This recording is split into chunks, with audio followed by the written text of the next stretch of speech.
If you know me, you know that I was kicked out of my house as a teenager and I sought refuge with the neighborhood drug dealer.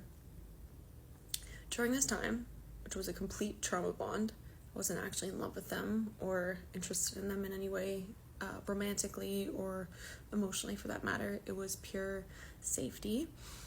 And we developed a sexual relationship. And in that time, I found myself internally screaming no, and yet not able to actually say the words no.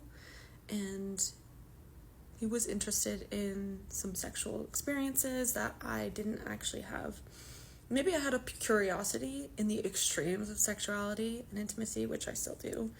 But as a 16, 17-year-old, I didn't have the ability to say no, and I never expressed that with him. He ended up passing years later, rest in peace. But in those moments, I never actually said no.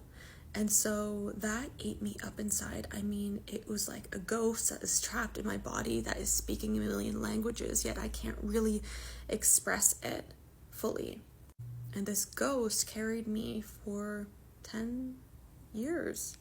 It showed up in every relationship that I had, whether it was sexually or platonically. The ability to say no and to be fully present with what I wanted and express that was stifled. It was silenced. It was kept shut. And with that, the sensation. It was difficult for me to climax. It was hard for me to even feel the pleasure. It felt unsafe to be alive in my body. This showed up as me touching myself and, feeling the softness of my skin, my fingertips, and really having some beautiful candles lit and some music that I enjoy in a safe space, door locked, door closed, and yet not feeling in my body, feeling very much in my head. What do I look like? Is this normal? Is this okay? Is this sexy? All of these words, all of these worries haunting me in every seance, whether I'm alone or with somebody else. The reason why the sensations were so small is because there was so much shame in the perception of self, in the self-concept. And so when that comes up for me now, I have a choice point to either listen to and identify with the shameful, meaning-making thoughts that come through as I'm touching myself or I'm being intimate with someone else, or I'm allowing myself to be honest about what I crave and the expansiveness of the relationships that I seek and want to experience and feel. Or I can drop into what I teach my private clients, my defragmenting blueprint, which allows to be with the sensation of the experience fully.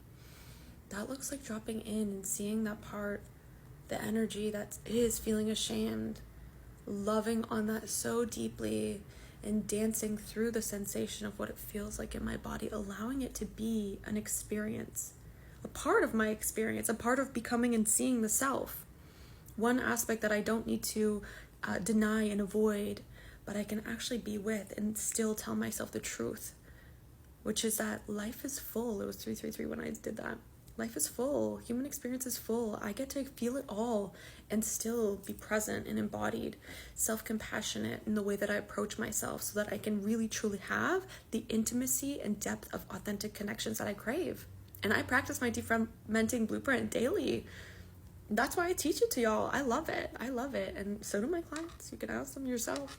But if you want to know more about this approach, moving from feeling really triggered into having deep, authentic, and intimate relationships, whether that is monogamous or not, all of them, or platonic, whatever it is, there's so many flavors, relationship anarchy, whatever it is for you, it all has a space here. If you want to know more about this, then go click the link in my bio.